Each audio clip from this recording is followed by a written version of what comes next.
बातमी संभाजीनगरमधून संभाजीनगरमध्ये निवासी उपजिल्हाधिकारी लाचखोरी प्रकरणी आता विनोद किरोळकरला अटक करण्यात आलेली आहे आणि सोबतच दिलीप त्रिभुवन याला देखील अटक करण्यात आलेली आहे। आजपासून या प्रकरणांची चौकशी होणार आहे। संभाजीनगरमधील निवासी उपजिल्हाधिकारी लाचखोरी प्रकरणी दोघांना अटक केलेली आहे। याच्यामध्ये विनोद किरोळकर आणि दिलीप त्रिभुवन हे अटकेत आहेत, तर आजपासून या सर्व प्रकरणाची चौकशी होणार आहे।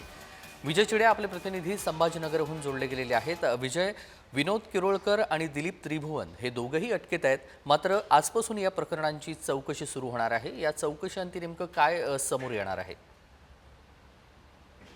नक्की ते जर पाहिलं गेलं छत्रपती संभाजीनगरचे निवासी उपजिल्हाधिकारी विनोद किरोळकर व महसूल सहाय्यक दिलीप त्रिभुवन या दोघ जणांनी 52 लाखाची जी आहे ती लाच स्वीकारताना त्यांना एसीबीने रंगे हात पकडलं होतं। वर्ग 2 ची जमीन जी आहे ती वर्ग 1 करण्यात यावी यासाठी ही लाच जी आहे ती स्वीकारण्यात आली होती। मात्र त्यानंतर त्यांच्या घरामध्ये जेव्हा एसीबीने छापा टाकला त्यानंतर त्या घरातून मोठं घबाडं जे आहे ते देखील समोर आलं होतं। त्यानंतर जिल्हाधिकारी दिलीप स्वामी यांनी यावरती एक बैठक नियुक्ती समिती जी आहे ती स्थापित केली होती आणि किरोळकर यांच्या कार्यकाळामध्ये झालेले जे प्रकरण आहे वर्ग 2 चे त्या संपूर्ण चौकशी जी आहे ती त्यांनी लावण्याचे आदेश दिले होते। त्यानंतर आज ही समिती जी आहे ती स्थापन झालेली आहे।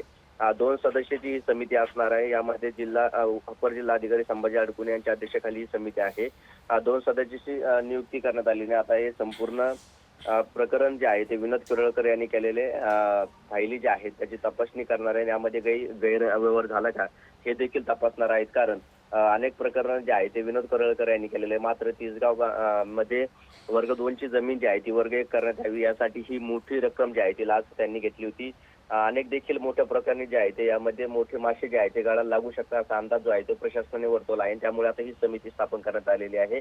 सध्या अपर निवासी उपजिल्हाधिकारी विनोद किरोळकर आणि महसूल सहाय्यक दिलीप त्रिभुवन हे दोघी सध्या एसीबीच्या ताब्यात आहे आणि आता आजपासून या चौकशीला सुरुवात होणार। त्यामुळे आता या चौकशीच्या अंतिम नेमकी किती जमिनी त्यांनी गैरव्यवहार केला हे समोर येणार आहे। अगदी धन्यवाद विजय, आपण दिलेल्या सविस्तर माहितीसाठी। बातमी संदर्भातले अपडेट वेळोवेळी जाणून घेऊ।